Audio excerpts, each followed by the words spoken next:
Livro de Lucas, o Evangelho segundo escreveu o médico amado, Dr. Lucas, teólogo Lucas. Capítulo 15 é o capítulo dos achados e perdidos. Capítulo 15 de Lucas é o capítulo dos achados e perdidos. Nós temos uma parábola e duas histórias. E vamos ler a história ou a parábola do filho pródigo. Livro de Lucas, capítulo de número 15, a partir do versículo de número 11, Natan. A gente vai ler até o 24. Diz assim a palavra do Senhor: continuou Jesus e disse: certo homem tinha 2 filhos. O mais moço deles disse ao pai: pai, dá-me a parte dos bens que lhe cabe. Lembrando que não existe legalmente herança de pais vivos. E quando um filho naquela época dizia isso, ele estava desejando a morte do pai. Isso é muito mais profundo do que você possa imaginar. E ele então lhes repartiu os bens. Pode continuar, meu filho. Passando não muitos dias, o filho mais moço, ajuntando tudo que era seu, partiu para uma terra distante, e lá dissipou, gastou todos os seus bens, vivendo dissolutamente. Depois de ter consumido tudo, sobreveio àquele país uma grande fome, e ele começou a passar necessidade.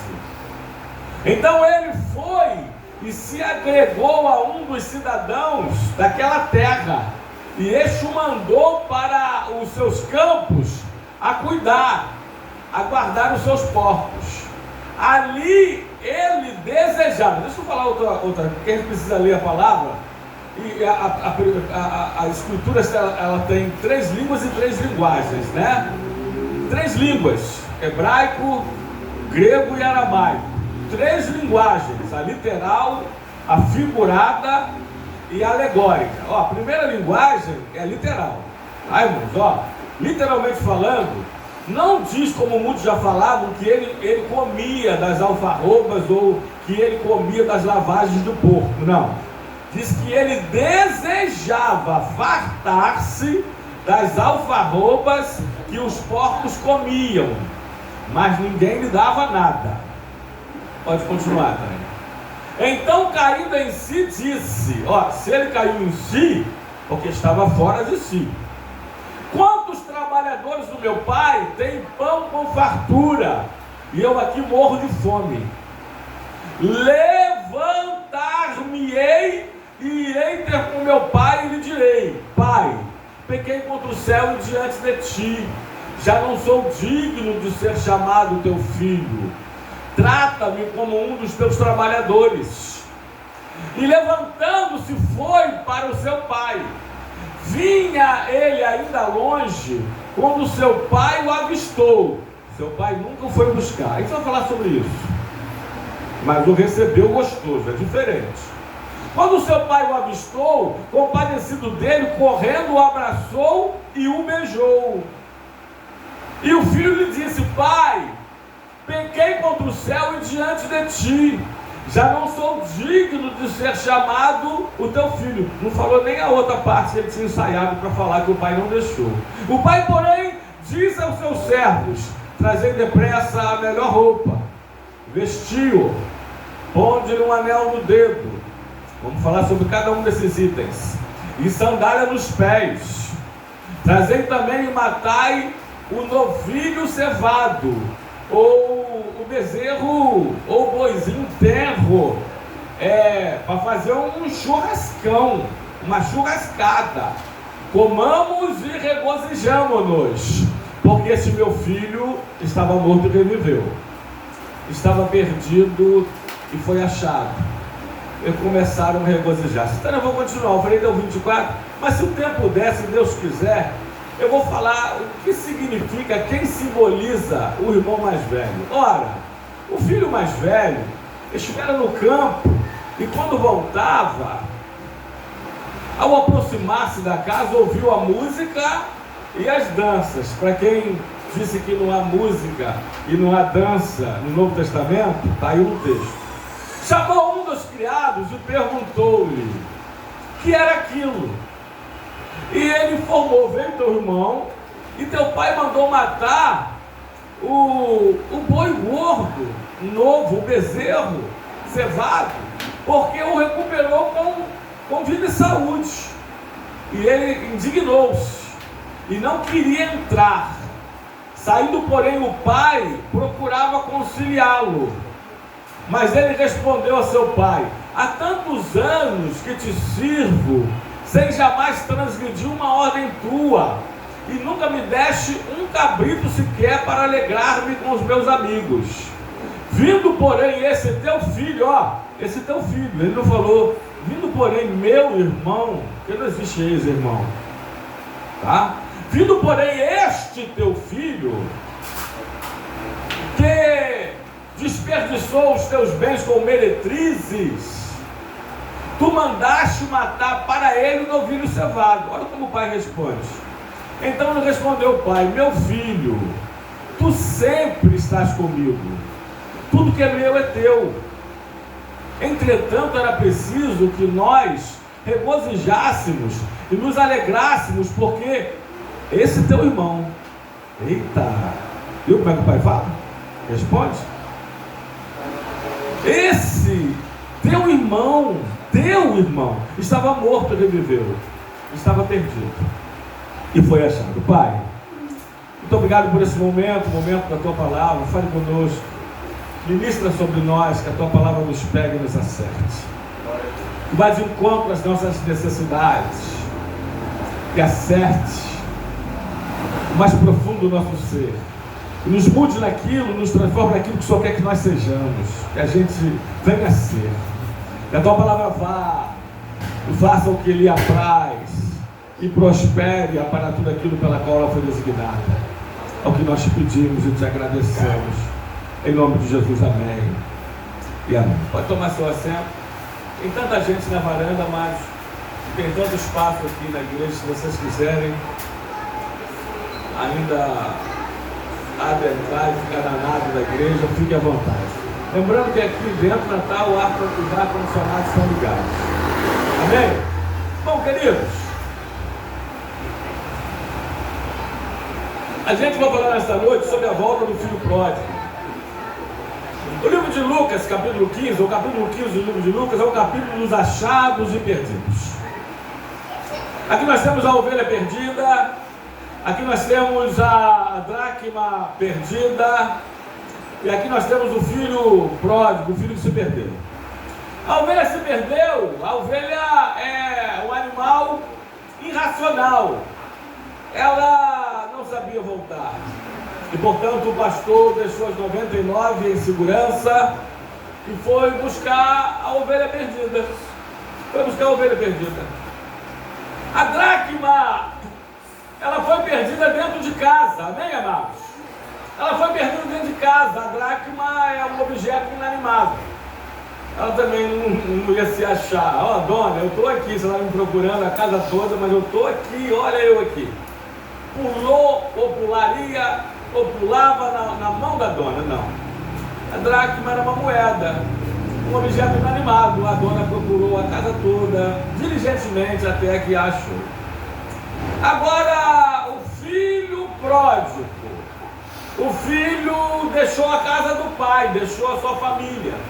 Essa história não tem mãe, interessante, porque o pai simboliza o pai celestial, o filho que se perdeu, e o irmão mais velho que ficou em casa, o que não saiu da igreja. Mas lembrando que das três histórias, duas se perderam fora. A dracma foi perdida dentro de casa. Bom, dizem, e eu acredito, pelo menos a linha teológica que eu sigo, que eu acompanho, que há aqueles que se desviaram da igreja e alguns que se desviaram na igreja. Irmãos, o que tem de gente que está desviado dentro de casa, o que se desviou da igreja, saiu da igreja, são os desviados, ou os 45 milhões, cerca de 40, mais ou menos o número de torcedores do Flamengo, lembra? É a maior torcida do mundo. Cerca de 45 milhões de desviados ou desigrejados saíram da igreja, porque eles se julgaram melhores que a igreja. A igreja tinha muito defeito, tem mesmo. Sabe que essa igreja que tem defeito? Primeiro, porque eu estou aqui. Segundo, porque você também está. É por isso que ela tem defeito. E só terá uma igreja. Tem um irmão, foi meu barbeiro durante anos, né? Que ele estava procurando uma igreja perfeita, uma igreja perfeita, uma igreja perfeita, uma igreja perfeita, uma igreja perfeita, uma igreja perfeita. E, rapaz, você nunca vai achar na terra uma igreja perfeita, porque é onde tem homens, tem defeitos, tem defeito em nós. Não, mas há de ter uma igreja perfeita, mas na terra não tem. Você só vai achar uma igreja perfeita no céu, só no céu. E eu acho que ele achou, tá, irmãos? Eu quero crer que ele achou. Ele morreu, tá? Ele morreu. Então deve estar no céu, quero crer que esteja, e achou, finalmente, ele achou a igreja perfeita no céu. Mas aqui não. Mas milhões se acharam melhores do que a igreja, né? Prego melhor do que os pregadores da igreja, eu canto melhor do que os cantores e ministros de louvores e cantoras da igreja, e eu oro melhor e mais do que os oradores e intercessores da igreja, e saí da igreja. Essa é a verdade. Mas o pastor de ovelhas, animais, foi buscar a ovelha perdida, porque era um ser irracional. Não sabia o caminho de volta. Se fosse um gato, tem histórias de gato, você conhece, né? Alguém soltou um gato em Itaboraí. Quando chegou em casa, deu umas voltinhas, é verdade, fez umas compras, tá? Quando chegou em casa, o gato já estava. Bom, mas era ovelha. E o pastor foi buscá-la. A dracma perdida, a moeda, vocês estão rindo? A moeda, a dona procurou até achá-la.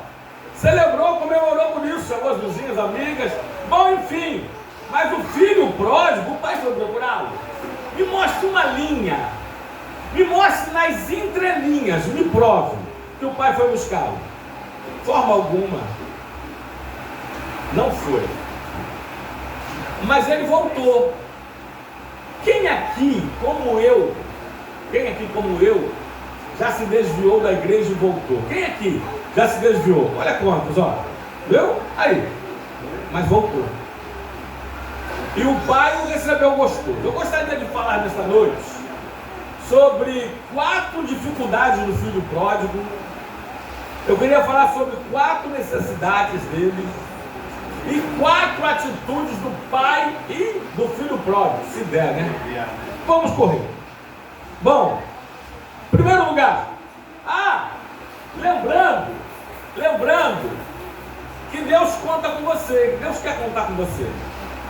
Mas olha, quando Deus não pôde mais contar com Moisés, Deus contou com Josué. Quando Deus não pôde contar mais com Elias, Deus contou com Eliseu. Quando Deus não pôde contar mais com Davi, Deus contou com Salomão, até para fazer o templo. Quando Deus não pôde contar mais com Judas Iscariote, Deus contou com Matias, Atos 1. Quando Deus não pôde contar mais com Paulo, Deus contou com Timóteo. Deixa eu lembrar mais uma vez, Deus quer contar com você. Mas na obra do Senhor, não existe insubstituíveis. Amém? Não existe.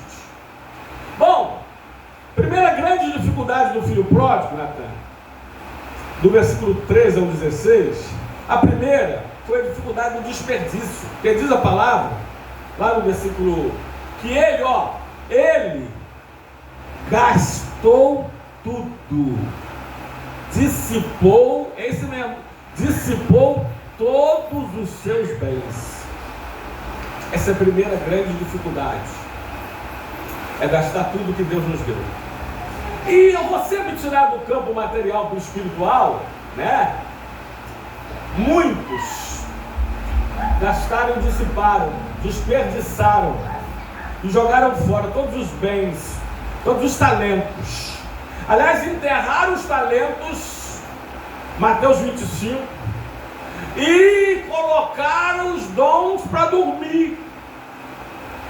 1 de Timóteo, Paulo diz: desperte o dom que há em ti.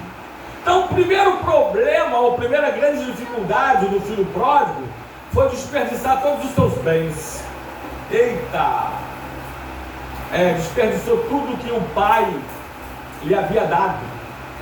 Aliás, nós já, hoje pela manhã, pastor Marinho, o pastor ensinou aqui que nada é nosso, tudo é de Deus. Nós não somos donos, somos mordomos, administradores do dono. Tudo ele nos emprestou, mas no dia de tudo ele nos prestará conta. O que é que você tem feito com o que Deus tem lhe dado? Tem pessoas que enterram os seus talentos, tem pessoas que deixam outras pessoas, líderes, pastores, enterrarem os seus talentos. Eita! Primeiro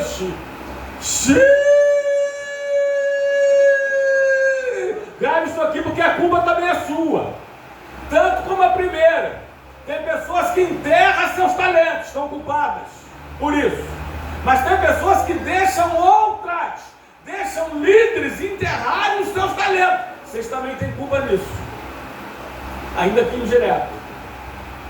Eu vou deixar outros enterrarem os seus talentos. Amém, amados?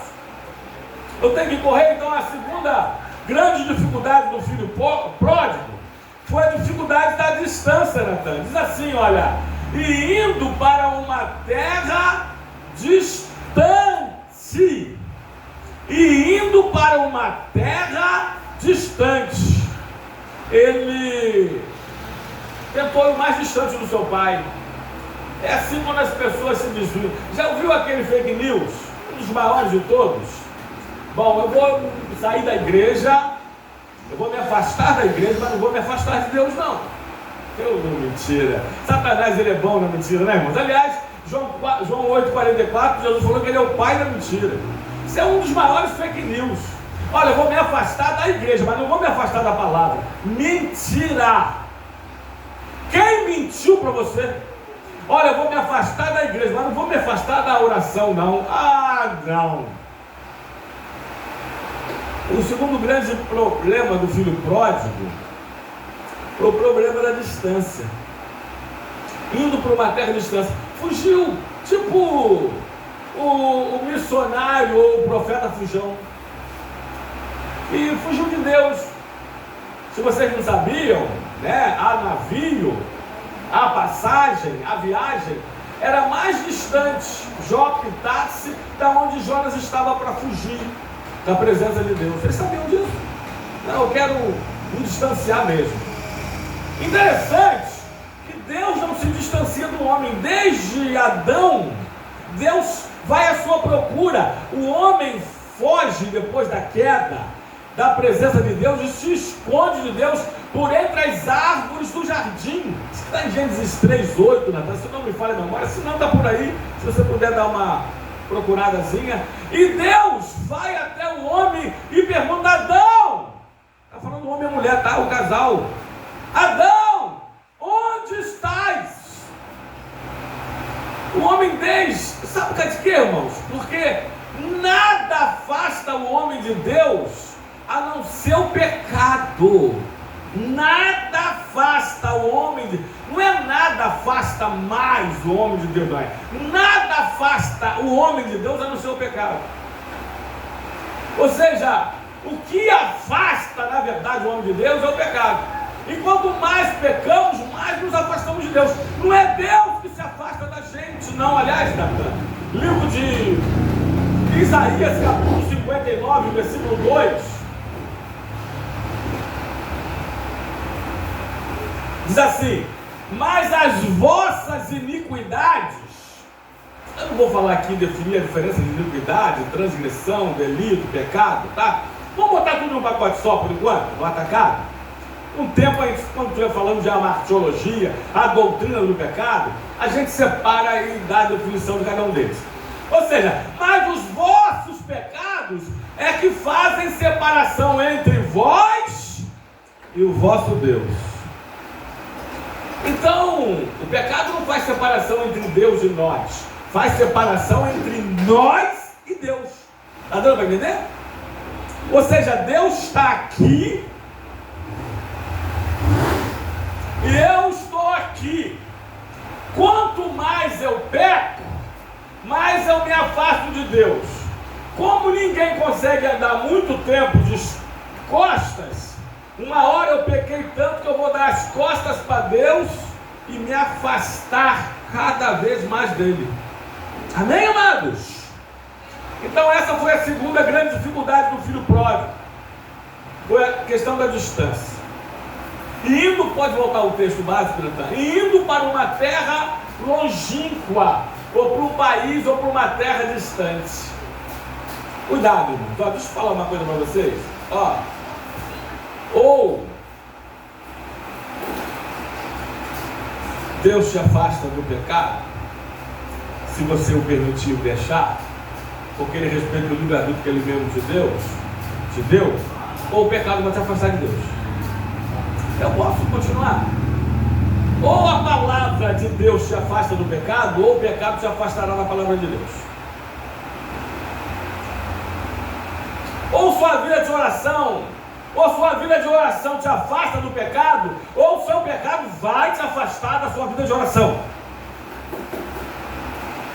Ou a sua congregação te afasta do pecado, ou o pecado vai te afastar da sua congregação. Amém? É desse jeito. É exatamente isso, é desse jeito, desse jeitinho mesmo. Terceira grande dificuldade do filho pródigo foi a dificuldade da fome, né? Bota aí.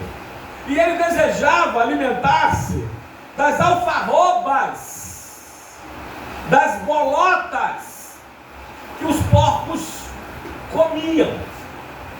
Tá?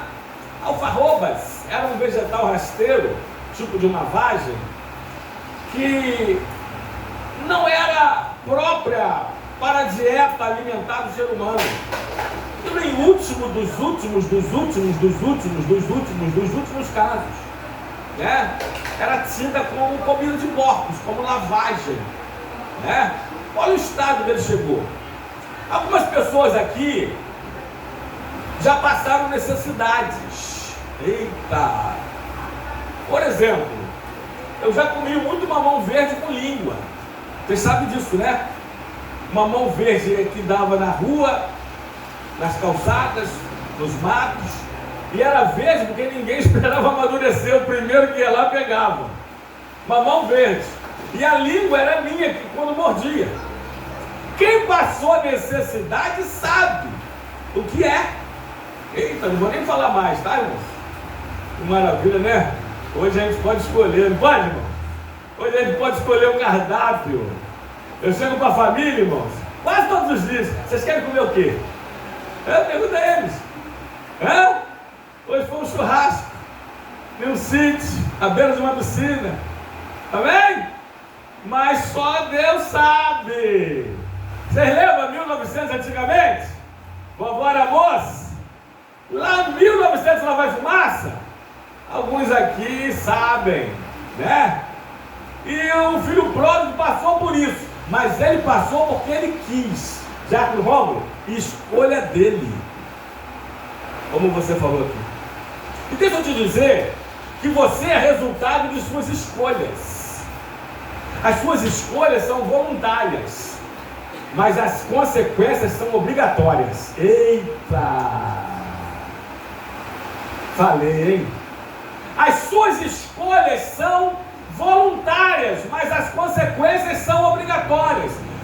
O problema da consequência é que ela um dia chega, mas cedo ou mais tarde, no seu tempo, ela chega. Amém, amados? Deixa eu falar outra frase para você. Escreve aí. Se você pudesse escrever, escreva então na tábua do teu coração. Escreva na tua memória. Você é resultado dos seus relacionamentos. Você é resultado dos seus relacionamentos. Amém? Olha com quem se relacionou o filho pródigo, até não ter com quem mais se relacionar. Quer ver? O quarto problema do filho pródigo foi o problema da solidão. Deixa eu falar uma coisa aqui antes disso. Ó, a pior fome que ele teve não foi a fome de pão, não. A pior fome foi a fome espiritual. A pior fome é a fome de Deus, irmãos. Na década de 80 tinha um hino que dizia assim: procurei por ti, não te encontrei, procurei nos bares e nos vícios, não te achei. Muitos estão com fome de Deus, mas descontando nos tiragostos. Muitos têm sede de Deus, amados, mas estão tentando matar essa sede com cachaça e enxaguando com cerveja.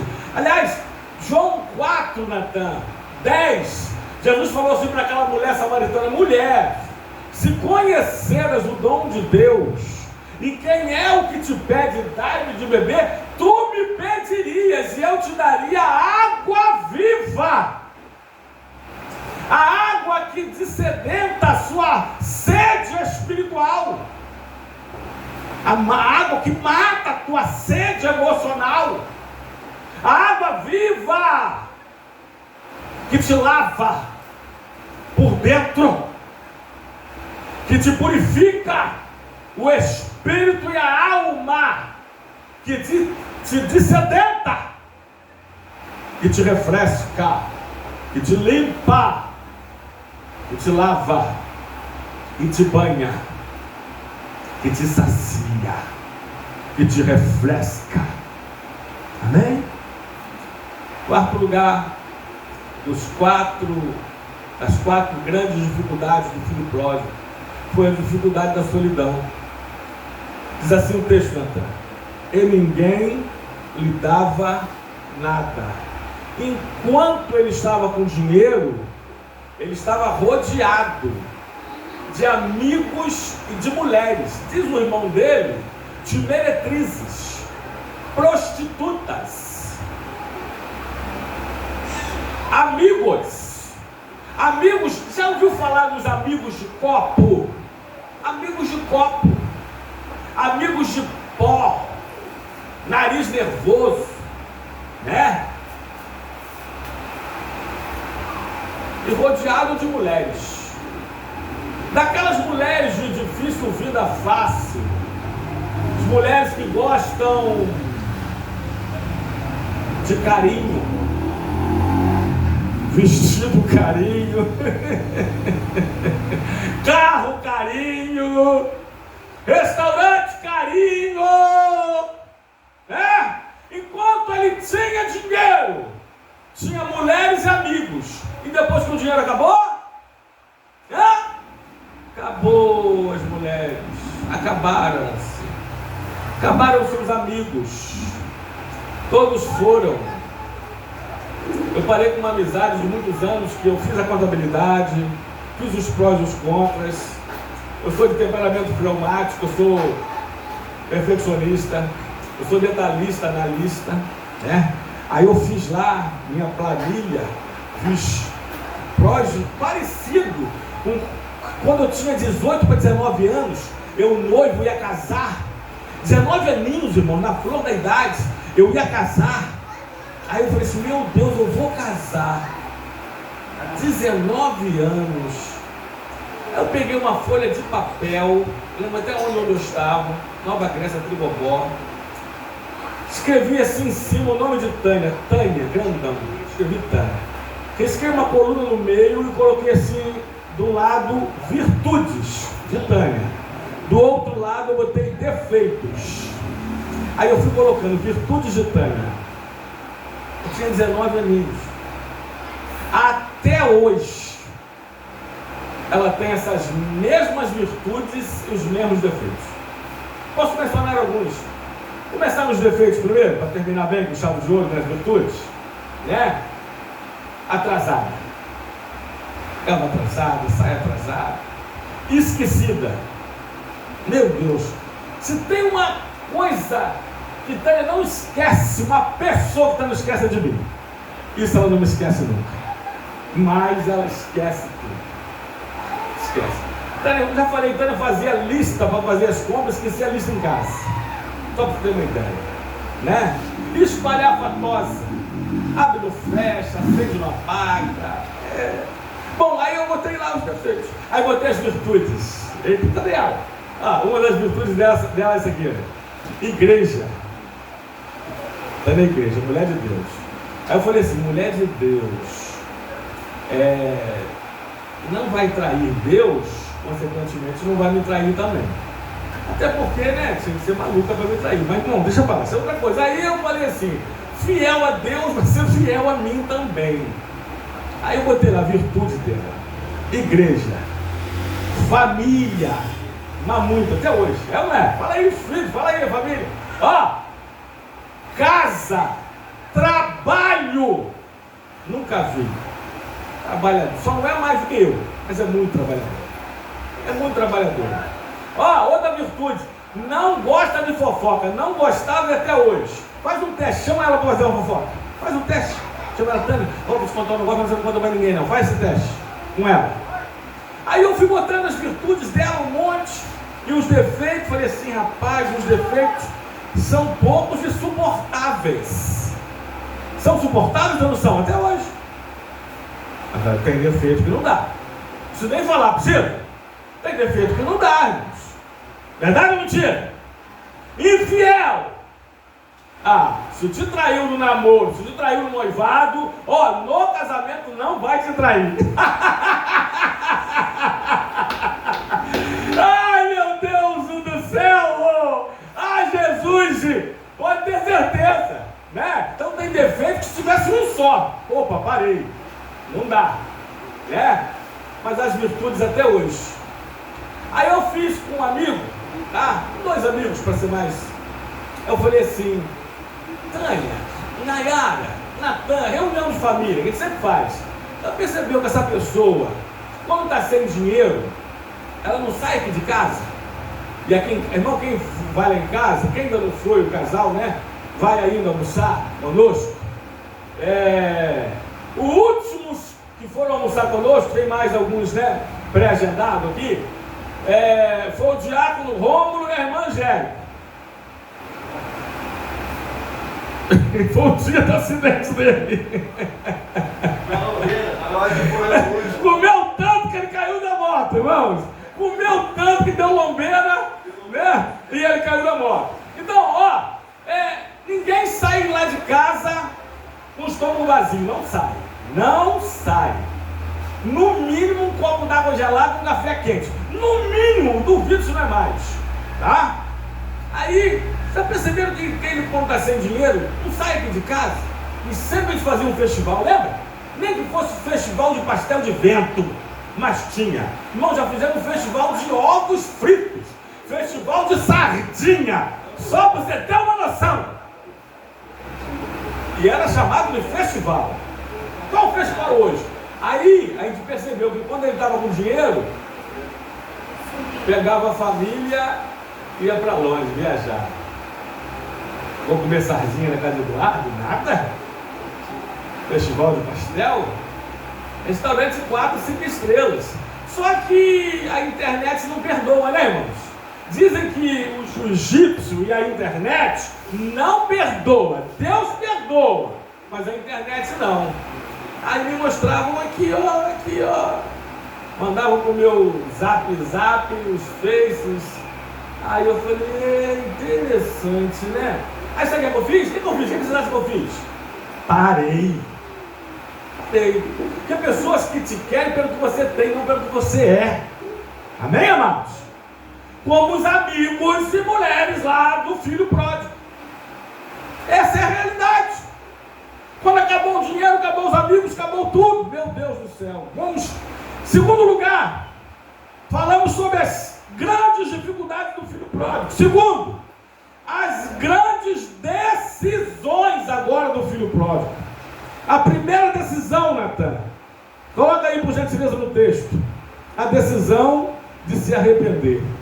E diz o texto, e caindo em si, disse, olha, eu não caí em si, você lembra que eu acabei caindo em si? Caí em si quando eu tinha 19 anos, noivo para casar. Eu falei, essa é a mulher. E não tem essa história que já me falaram aqui, né? Pastor, existe a mulher da sua vida e existe a mulher para a sua vida. Eu falei, ué? Como que é? Não, o senhor nunca ouviu falar? Aí meus clientes fazem de bobo, né, irmão? Eu falei assim, como assim? Não, porque existe aquela mulher que é para a sua vida. Por exemplo, eu estou casado com uma mulher há quase 20 anos, é a mulher para a minha vida. A mulher caseira, é mãe dos meus filhos.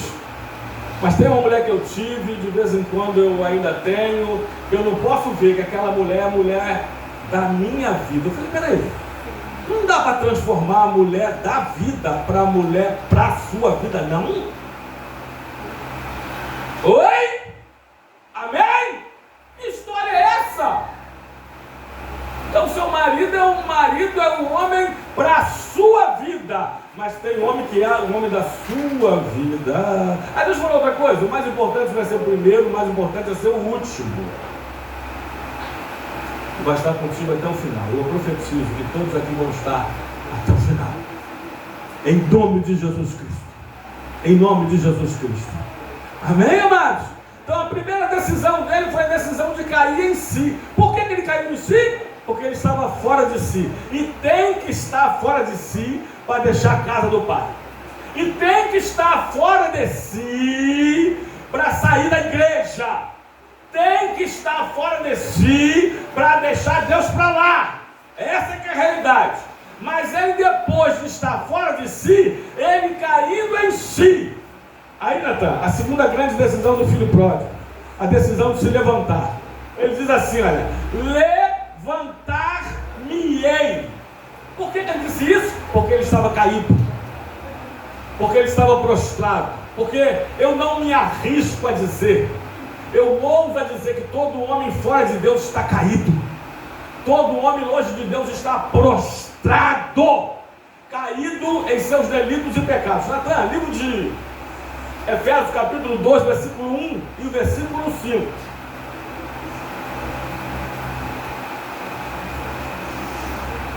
E ele vos deu vida, estando vós mortos em seus delitos e pecados. 5. Estando nós mortos em nossos delitos, ele nos deu vida juntamente com Cristo, pela graça sois salvos. A segunda grande decisão do filho pródigo foi a decisão de se levantar. Levantar-me-ei, porque ele estava caído, estava prostrado. E deixa eu me dizer, entre os porcos, tá? Porque quem se mistura com porco, a gente sabe no final do ditado. Mas ele decidiu se levantar. Até porque, deixa eu te dizer, Deus não trabalha, amados, deixa eu te falar, Deus não palestra com homens caídos. Eita! Pastor, e a igreja do Caicai? Eita! Pastor, mas não teve homens nas escrituras que caíram? Eliseu caiu, Saulo caiu, João caiu. Deixa eu te dizer outros que caíram. A todos esses que caíram ante a glória de Deus, Deus mandou levantar. Vamos um clássico. Ezequiel capítulo 1, todinho Ezequiel tem a visão da glória do Senhor. Mas é glória, irmãos, é glória mesmo. Da majestade, da soberania, do poderio de Deus. Mais brilhante que o sol ao meio-dia. Aí ele cai ante o poder de Deus. No capítulo 2, no final do capítulo 1 ele cai. No capítulo 2, versículo 1, Deus diz assim, põe lá, Ezequiel 2:1. Põe-te de pé, filho do homem, e aí eu falarei contigo. Deus fala com homens de pé. E o filho pródigo decidiu levantar-se. Levantar-me-ei. Porque Deus trata, Deus trabalha, Deus palestra, Deus fala, Deus conversa com homens de pé. Eita! Terceira grande decisão do filho pródigo foi a decisão de voltar para casa. Ele diz assim, ele caiu em si, disse, levantar-me-ei e irei ter com o meu pai. Perdão. E irei ter com o meu pai. Pastor, mas não foi o pai que saiu correndo atrás dele desesperadamente, sem dormir, noite, dia? Nananina, não. Pastor, mas não foi o pai que ficou sem comer, fez jejum diário e procura, busca, chorando, fez depressão por causa da ida do filho? Não. Eita! O filho caiu em si e disse: levantar-me-ei e irei ter com meu pai. A decisão de voltar. Muitos vão ouvir, eu sei. Vão ver essa mensagem. Volte para onde você nunca deveria ter saído. Volte para a casa do pai, aonde nunca te faltou nada. Aonde Deus sempre esteve do seu lado, com você. E te deu, não nos seus mimos e pirraças, tudo que você quis, mas tudo que você precisava. Tudo que você necessitava. Grave isso. Amém? Levantar-me-ei, irei ter com meu pai. Deixa que eu já falei aqui como desviei, acho que cerca da metade aqui também já, né? E todos nós, graças a Deus, voltamos a nós que estamos aqui. Deixa eu dizer uma coisa. Pessoas falavam para mim: você se desviou por quê? Sabe o que eu falava? Porque geralmente é a transferência de culpa que é baseada na transferência de responsabilidade. Essa transferência de culpa vem desde o Éden. Quando Deus foi falar com Adão, e Adão falou assim: foi a mulher que tu me deste. Transferência de culpa. Sempre a culpa é do outro. A culpa é do governo, a culpa é da minha mulher, a culpa é dos meus pais, a culpa é do meu empregador, do meu patrão, a culpa é do meu salário, a culpa do... Não, olha só. Questão da igreja, a culpa do pastor, foi uma palavra pesada, a culpa da irmã que não falou comigo, a culpa do irmão que passou na rua e não me deu a paz, a culpa, sabe o que eu falava? Diante de Deus, irmãos, Gálatas 1:20, por que você saiu? Eu falei: por sem vergonhice minha. E olha que eu sofri na igreja, tá, irmãos? Eu sofri mais na igreja do que no submundo, tá bom para vocês? Mas eu nunca transferi culpa para ninguém. Peraí, se eu sair por causa do irmão, por causa da irmã, por causa do pastor, por causa do obreiro, o que Jesus Cristo tem a ver com isso? Se você saiu da igreja por causa de alguém, não entrou nela por causa de Cristo. Amém ou amém, irmãos? Sem vergonhice minha. Falei isso para vários que me perguntou. E voltei correndo depois de 2 anos e meio, 2 anos e meio, longos 2 anos e meio, no submundo, servindo a Satanás de novo. Voltei aos braços do Pai. Voltei para onde eu nunca deveria ter saído, aonde eu tinha tudo da parte dele, e tenho, em nome de Jesus. E o principal de tudo é o bem maior do homem, que é a sua salvação eterna, porque o que adianta o homem ganhar o mundo inteiro e perder sua alma? Eita, meu Deus! 6:9. Está cedo, né, Natal? Então. Quarta grande decisão do filho pródigo foi a decisão de se entregar. Ele diz assim, olha, ensaiando: trata-me como um dos seus servos, como um dos seus empregados, dos seus jornaleiros, como um dos seus escravos, que pelo menos tem pão para comer e água para beber e teto para se cobrir. A decisão de se entregar totalmente, desarmados, sem achismos, sem filosofias, sem agendas, sem hobbies. A decisão de se entregar totalmente, totalmente, totalmente, totalmente. Se entregar ao Pai. Eu termino com as 4 grandes decisões do pai do filho pródigo. Primeiro, a decisão de perdoar.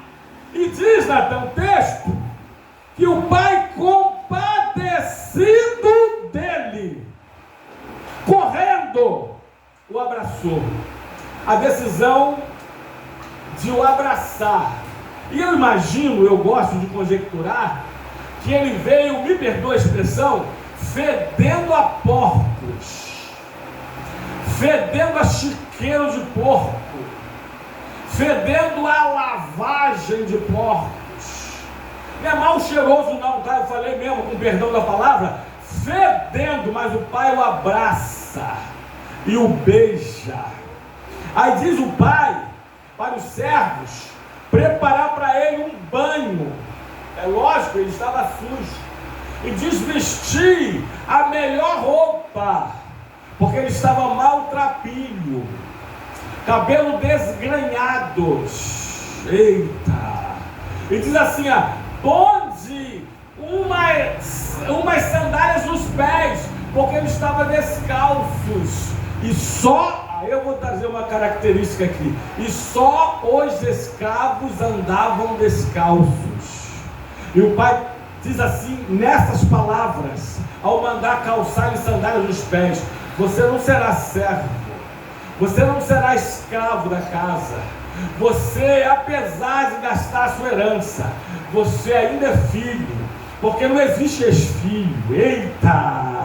Portanto, põe-lhe uma sandália nos pés, porque só os livres andam calçados, e só os escravos andam descalços para a sua identificação.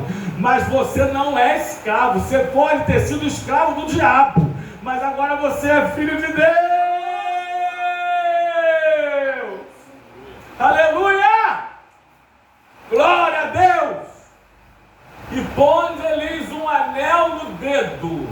Sabe o que significa o anel? Significa autoridade, significa poder.